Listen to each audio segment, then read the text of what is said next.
Claude Code users have been doing this for a while. Kick off a long AI coding task, walk away, and check in from their phone. Well, GitHub Copilot CLI has just caught up.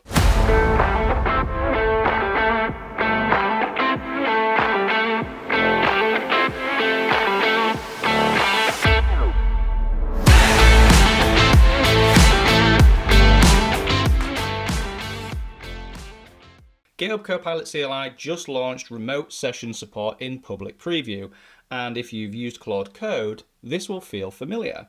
And it's called Copilot Remote. You start a CLI session on your machine, just as normal, but with the remote flag enabled, Copilot streams that session to GitHub in real time and then hands you a link or a QR code that you can then open from any other device using the browser or the GitHub mobile app. From that view, you can then watch what Copilot is doing in real time, send follow-up instructions or steer it mid-task, review and tweak its plan before it executes, approve or deny permission requests, and even switch between plan, interactive, and autopilot mode. Claude Code has had this kind of remote observability baked in for quite a while now, so it's good to see GitHub Copilot CLI closing that gap, especially for teams that are already really deep within the GitHub ecosystem. A couple of things to know before you try it.